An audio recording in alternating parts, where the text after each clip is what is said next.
இந்த காட்டுல தனியா போகிறதுக்கு ரொம்ப பயமா இருக்கு. ஆனா என்ன பண்றது, போய் தானே ஆகணும். நம்ம வீட்டில் இருக்கிற சூழ்நிலை அப்படி. என்னோட பழைய ஃப்ரெண்ட்ஸ் யாரும் வந்தா ரொம்ப சந்தோஷமா இருக்கும். வாவு ரிஷி, நீ இங்க வந்த? நான் உன்னை பாப்பனை நினைச்சு கூட பார்க்கல. இவ்வளவு சோகமா நீ எங்க போய்கிட்டு இருக்க? அதை ஏன் கேட்குற? நடந்த கதையை நீயே கேளு. கொஞ்ச காலத்துக்கு முன்னாடி நான் ஒன்றும் பிச்சைக்கார பைய கிடையாது, பெரிய பணக்காரன். நம்ம வீட்டில் நிறைய தங்கம் பணம் பொருள்னு நிறைய இருந்துச்சு. அதெல்லாம் நான் சின்ன வயசா இருக்கும்போது நிறைய ஊர் திருடர்கள் வந்து அதை திருடிட்டு போயிட்டாங்க.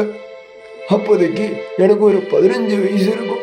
எங்க குடும்பத்துல அண்ணன் அம்மா அப்பா எல்லாரும் இருந்தாங்க. எதுவுமே தடுக்க முடியல. இதுதான் ரிஷி நடந்துச்சு. இது எங்க தாத்தா என்கிட்ட சொன்னாரு. இதை கேட்டதுக்கு அப்புறம் என்னால அங்க இருக்க முடியல. அதை நான் கண்டே பிடிச்சாகணும். அதுக்காக தான் இங்க வந்தேன். ஒன்றும் பிரச்சனை இல்லை, நம்ம தேடி கண்டுபிடிப்போம். நீ வா, நான் இருக்கவன் கூட. வா போலாம். திருடுகள் போகலாம் எல்லாம் வெளியே. என்னோட நடிச்சுக்கிட்டு இருக்கீங்க?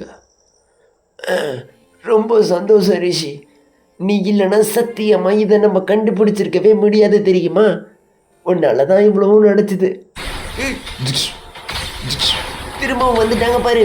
அடி விடாத. உங்களோட சொன்ன. ஆனா ரிஷி, ஒண்ணு மட்டும் புரியுது.